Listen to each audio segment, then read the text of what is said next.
আকাশবাণী আগরতলা স্থানীয় সংবাদ পড়ছি অনিন্দিতা ভট্টাচার্য। মুখ্যমন্ত্রী অধ্যাপক ডা মানিক সাহা বলেছেন, স্বচ্ছ নিয়োগ নীতির মাধ্যমে সরকারি চাকুরি প্রদান করা বর্তমান সরকারের অন্যতম প্রধান লক্ষ্য।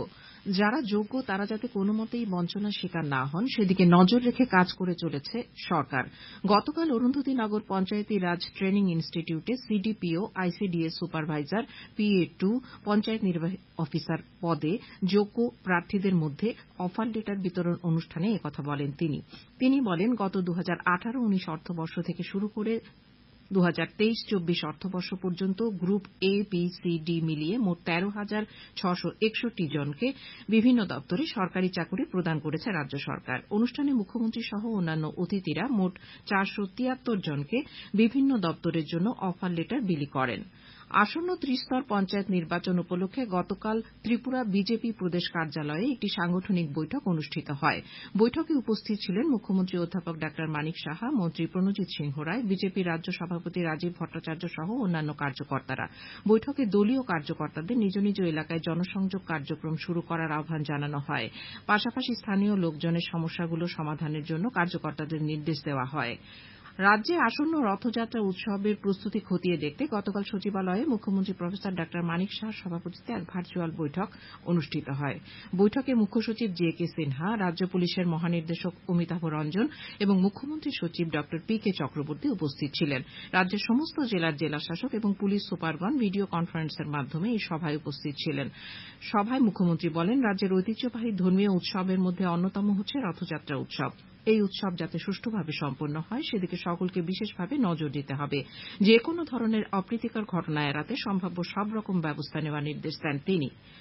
প্রধানমন্ত্রী নরেন্দ্র মোদী পুনরায় উল্লেখ করেছেন যে সরকার মণিপুরের পরিস্থিতি স্বাভাবিক করার জন্য ক্রমাগত প্রচেষ্টা চালিয়ে যাচ্ছে। রাজ্যসভায় সংসদের যৌথ অধিবেশনে রাষ্ট্রপতি দ্রৌপদী মুর্মুর ভাষণের ধন্যবাদ প্রস্তাবের জবাবে গতকাল প্রধানমন্ত্রী জোর দিয়ে বলেন যে মণিপুরের শান্তি ও সৌহার্দ্য নিশ্চিত করতে কেন্দ্রীয় ও রাজ্য সরকার সমস্ত অংশীদারদের সঙ্গে আলোচনা করছে। তিনি বলেন যে স্বরাষ্ট্রমন্ত্রী নিজেই মণিপুরে উপস্থিত থেকে শান্তির প্রচেষ্টায় নেতৃত্ব দিচ্ছেন।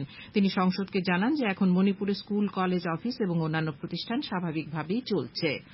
কৈলাসহর মহকুমার অন্তর্গত জলাই এলাকায় প্রাইমারি গ্রামীণ বাজারে নবনির্মিত পাকা শেডের দ্বারোদ্ঘাটন করেন শ্রমমন্ত্রী টিঙ্কু রায়। গতকাল এই অনুষ্ঠানে তিনি বলেন, স্থানীয় কৃষকরা তাদের উৎপাদিত পণ্য সামগ্রী এই বাজারে বিক্রি করে রোজগার করবেন। এতে করে এই অঞ্চলের অর্থনৈতিক বিকাশ সাধিত হবে।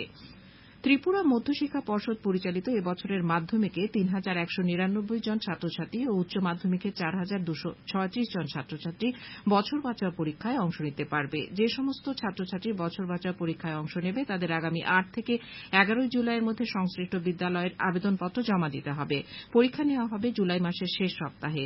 পর্ষদের সভাপতি ডা ধনঞ্জয় গণ চৌধুরী গতকাল আগরতলায় এক সাংবাদিক সম্মেলনে এই সংবাদ জানান। কেন্দ্রীয় সড়ক পরিবহন ও মহাসড়ক প্রতিমন্ত্রী হর্ষ মালহোত্রা রাজ্যের 4টি স্থানে রোপওয়ে নির্মাণ কাজের অগ্রগতির বিষয়ে সাংসদ বিপ্লব কুমার দেবকে অবহিত করেছেন। কেন্দ্রীয় মন্ত্রী এক চিঠিতে জানান, মহারানী থেকে ছবিমুড়া পর্যন্ত রোপওয়ে প্রকল্পের বিস্তারিত সমীক্ষার কাজ শুরু হয়েছে। উদয়পুর রেলওয়ে স্টেশন থেকে মাতাবাড়িতে ত্রিপুরা সুন্দরী মন্দির পর্যন্ত, কমলপুরের সুরমাছেড়া থেকে কাঞ্চনপুরের জম্পু হিল পর্যন্ত প্রকল্পগুলির সমীক্ষার কাজ শুরু হয়েছে। ওয়েস্টার্ন এশিয়া ইয়ুথ এবং জুনিয়র দাবা প্রতিযোগিতায় অংশ নিতে শ্রীলঙ্কায় যাচ্ছে রাজ্যের আন্তর্জাতিক দাবাড়ু আর্শিয়া দাস। 7 থেকে 15 জুলাই কলম্বোতে হবে ওয়েস্টার্ন এশিয়া ইয়ুথ দাবা। পরে 16 থেকে 22 জুলাই হবে জুনিয়র দাবা প্রতিযোগিতা। রাজ্যভিত্তিক অনূর্ধ্ব 15 বছরের সুব্রত মুখার্জি কাপ ফুটবলের আসর আজ থেকে শুরু হচ্ছে। উমাকান্ত মিনি স্টেডিয়ামে উদ্বোধনী ম্যাচে পশ্চিম জেলা খেলবে খোয়াই জেলার বিরুদ্ধে। সকাল 11টায় হবে 3 দিনব্যাপী রাজ্য আসরের উদ্বোধন।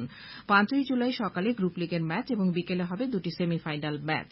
আবহাওয়ার খবর। আবহাওয়ার পূর্বাভাসে জানানো হয়েছে আকাশ সাধারণত মেঘলা থাকবে। আজ দিনের তাপমাত্রা সর্বোচ্চ 30 ডিগ্রি এবং সর্বনিম্ন 26 ডিগ্রি সেলসিয়াসের কাছাকাছি থাকতে পারে। রাজ্যের বিভিন্ন স্থানে বিক্ষিপ্ত বৃষ্টিপাতের সম্ভাবনা রয়েছে। স্থানীয় সংবাদ এখনকার মতো এখানেই শেষ হলো।